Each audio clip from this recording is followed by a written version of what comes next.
Ashama akkam jirtu kabajamtoota daawwattoota Gullallee Miidiyaa Neetwoork odeessa keenya gaggabaaboo kan guyyaa irraa qabannee jirra. Sagantaa kana qopheessuun kan isin biraan ga'u ana boonnoo waa beekooti. Isinis hanga xumura sagantaa kiyyaatti akka na wajjin turtan gamanumaan isin affeera. Ajandaa keenya jalqabaatiin waraanni bilisummaa Oromoo lolarra jiru injifannoo galmeessuu isaa qabannee jirra.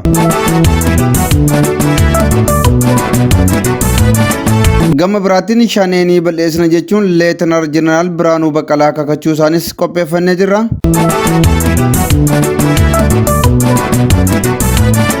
Maturee keenya sadaffaatiin humnootiin mootummaa godina Arsii aanaa Sirkaatti namoota nagaa bakka tokkotti jumlaan ajjeesuu isaanis odeeffanneerra. Maturee keenya xumuraatiin fiinxaleessaan Amaaraa aleellaa haaraa raawwachuudhaaf qophiirra akka jirus maddeen keenya nuun gaaniiru kanas qabannee dhiyaannee jirra. Kabajamtoota daawwattoota Gullallee Miidiyaa Neetwoork irra deebiin akkam jirtu isiniin jenna. Sagantaaleen keenya yeroo hundumaa akka isin bira ga'aniif toora YouTube Gullallee Miidiyaa Neetwoork subscribe fi share gochuu akka hin daganne gamanummaan isin gaafanna. Maturee keenya jalqabaatiin waraanni bilisummaa Oromoo injifannoo galmeessuu isaa odeeffannee jirra. Akkasumas erga mariin araaraa Taanzaaniyaatti geggeeffamaa ture gufateen boodas waraanni bilisummaa Oromoo fi mootummaan Itoophiyaa opereeshinii haaraa walirratti banuudhaan bakkoota garagaraatti wal waraansa keessa seenanii jiru. Kanuma sababeeffachuun guyyootan sadan darban keessatti waraanni cimaan kutaalee Oromiyaa garagaraa keessatti adeemaa kan jiru waggaa ta'u bakkoota hedduutti loltoonni mootummaa shanee bal'eessina jechuun opereeshinii haaraa bananii akka turan isin hubachiisne turre. Keessumaa immoo sadaasa 25 bara 2023 jechuunis guyyoota lama dura waraanni mootummaa opereeshinii haaraa labsuusaa karaa miidiyaa keenyaa odeeffannoo isin ilaalnee turreerra. Haaluma kanaan guyyaa kaleessaa godinaalee Oromiyaa bakkoota garagaraa keessatti wal waraansi kun kan itti fufee jiru waggaa ta'u bakkoota lolli kun itti geggeeffamu irratti waraanni bilisummaa Oromoo injifannoo hedduu galmeessuu isaa argannee jira. Godinaalee Arsii, godinaalee Shawaa Lixaa fi Kibba Lixaa, godina Qeellam Wallaggaa, godina Wallagga Lixaa akkasumas godinaalee Gujii lamman keessatti wal waraansi guyyaa kaleessaa hanga ganama har'aatti geggeeffamaa tureera. Mootummaan meeshaawwan garagaraa uummata miidhan fayyadamuudhaan kanneen akka diroonii fi diishqaa uummata irratti dhukaasaa tureera. Mootummaan Itoophiyaa loltoota bilisummaa Oromoo waboo dura dhaabbachuu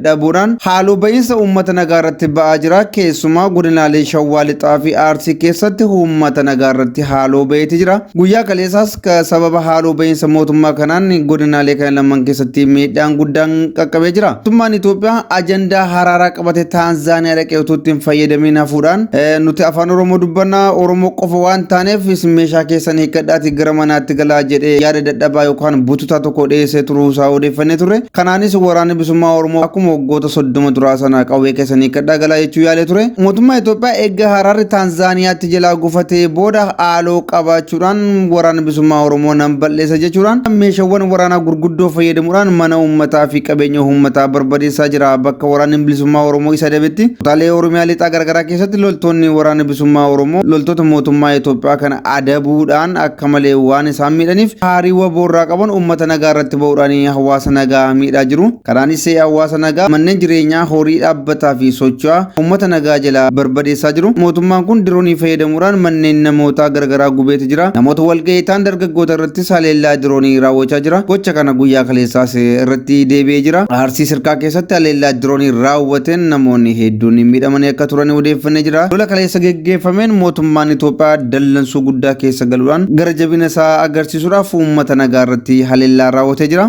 Mootummaan Itoophiyaa sagantaa uummata Oromoo yoon balleesse malee waboo balleessuu hin danda'u jedhu. Uummati Oromoo dinagdeedhaan beekumsaan yoo diigame yoo dadhabe malee waraanni bilisummaa Oromoo waboo balleessuu hin danda'u jechuudhaan karoora baafate akka ture hundi keenya ni yaadanna. Kanaanis mootummaan Itoophiyaa sagantaa isaa qabate kana waan itti fufe fakkaata. Torbanoota kana keessatti kutaalee Oromiyaa garagaraa keessatti haleellaa diroonii fi moortara fayyadamuudhaan qabeenya hawaasa Oromoo hedduu barbadeessaa tureera.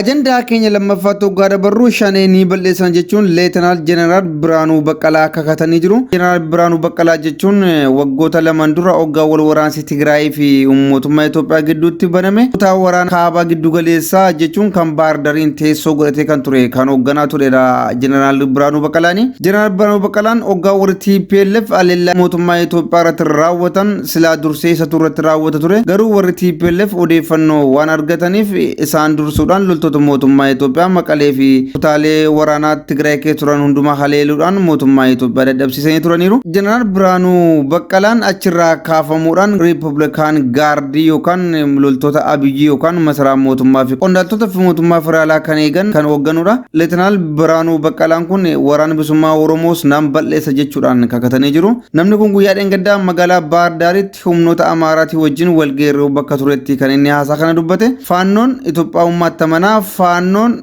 bara 1929 hogga Xaaliyaaniin Itoophiyaa weerarte irraa eegaluudhaan nama seenaa qabu jechuudhaan warra Amaaraa sosobataa ture jeneraali kun. Shanee garuun balleessinaa, shaneen biyya diigdii, shanee ni barbadeessinaa. Loltoonni keenya Wallaggaa hundumaa keessa jiran shanee funaanaa jiru, shanee haxaawwanii balleessaa jiru jechuudhaan namni kun jajjabinaan dubbateera. Waraanni bilisummaa Oromoo fi loltoota Itoophiyaa gidduutti maaltu akka adeemaa jiru dacheen Oromiyaa fi bosonni Oromiyaa reeffa loltoota kamii akka ishee nyaachaa jirtu ni beeka. Haa ta'u malee namni kun humnoota Amaaraa fi uummata naannoo Amaaraa sana sossobachuudhaan isin Oromoo balleessaa jirra, shanee isinirraa balleessaa jira jechuudhaan akka sossobannaatiif jecha kana dubbate.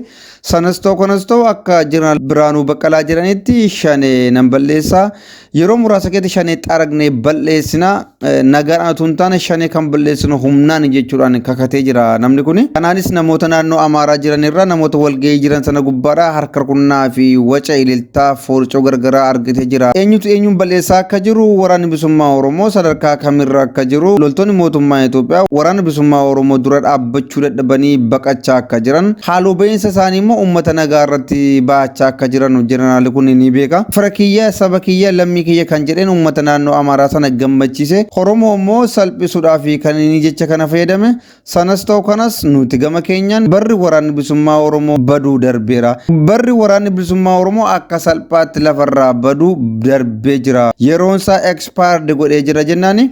Fakkeenyaaf pirezidaantii Shimallis Abdiisaa yeroo baay'eetti shanee nan balleessa jechuudhaan waggaa 4 keessatti yeroo 20 ol cafee Oromiyaa irratti dubbatanii jiru. Obbo Awwaluu Abdii yeroo 10 ol dubbatanii jiru. Sagantaa garaagaraa qabachuudhaan godinaalee Oromiyaa keessa hunduma deemuudhaan shanee balleessaa jira. Amma shaneen baddutti immoo isin boqotan jechuudhaan yeroo garaagaraatti propagaandaa odeessaa ture Awwaluu Abduusi. Gama biraatiin qondaalee federaalaa Taayyee Danda'aa waggoota 5 keessatti si'a 20 ol shanee barbadeessa neerra jechuudhaan namoota dhaadataa tureera. Jeneraal Biraanuu Juulaan yeroo garaagaraatti shanee balleessinaa, shanee balleessinee bosona keessa harcaasneerra, shaneen ajajaan qabdu, waraanni bilisummaa Oromoo ajajaan qabdu jechuudhaan nama dhaadataa tureera. Namoonni aangoo siyaasaa garaagaraa qaban arfan kuniyyuu waraana bilisummaa Oromoo balleessineerra jechuudhaan dhaadataa turanii garuu balleessuu dadhabanii yeroo ammaa kanatti immoo waraana bilisummaa Oromoo wajjin araaraan fixachuu qabna jechuudhaan kadhannaarra jiru. Hogga mariin araaraa Taanzaaniyaatti geggeeffamaa ture. Ajajoonni waraana bilisummaa Oromoo fi bakka bu'itoonni dhaabicha jeneraalota waraanaa kana jijjiiruudhaan diduudhaan